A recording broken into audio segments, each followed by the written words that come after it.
Death, be not proud, though some have called thee mighty and dreadful, for thou art not so.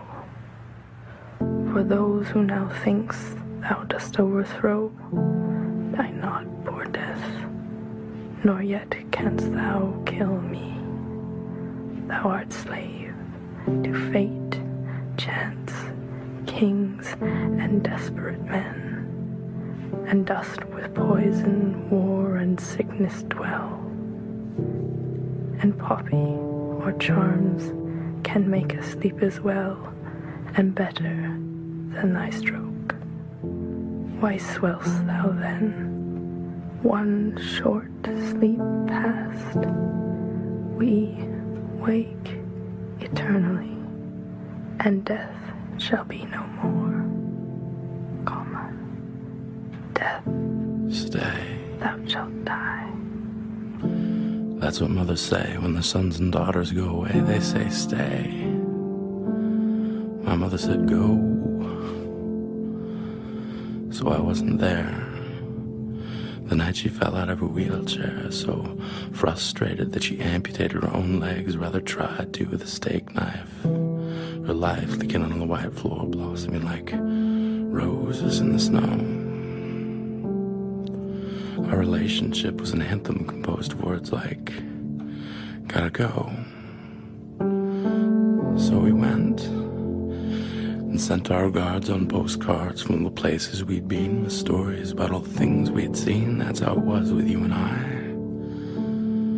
Why say goodbye when we could still write?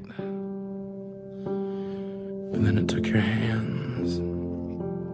We should have practiced our goodbyes, because then it took your eyes, and I was somewhere in the middle of nowhere, watching the sun rise over a stop sign placed down the center line of a highway filled with sudden turns for the worse. Running back home, because I gotta play nurse. Gotta figure out which pill alleviates which pain.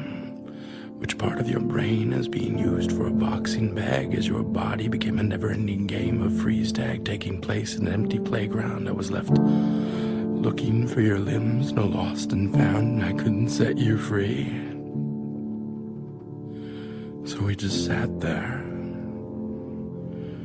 our heads bent towards each other like flowers in the small hours of the morning, while light wandered in like a warning that time is passing, and you right along with it, bit by bit every day. And all I could say is if I could, I would write you some way out of this, but my gift is useless. And you said no. Write me a poem to make me happy. So I wrote, move, pen, move. Write me a bedroom where cures make love to our cancers. But my mother just motions to a bottle full of answers and says, help me go. And now I know something of how a piano must feel when it looks at the fireplace to see sheet music being used for kindling, smoke signaling the end of some song that I thought it would take too long to learn.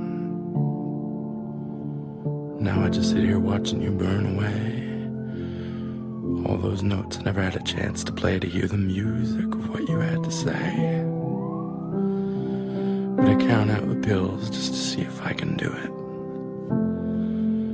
I can't even get halfway through it before I turn back into your son and say, stay. I could hook up my heart to your ears and let my tears be your morphine drip, because maybe it's easier to let you slip away than it is to say goodbye. So I hold my breath, because in the countdown to death, the question of why melts into when. How much time do we have left? Because if I knew what I know now, then move, pen, move, write me a mountain. Because headstones are not big enough. And my mother says, stop it. Write me a poem to make me happy. So I write this. Stay. She smiles and says, gotta go. I know.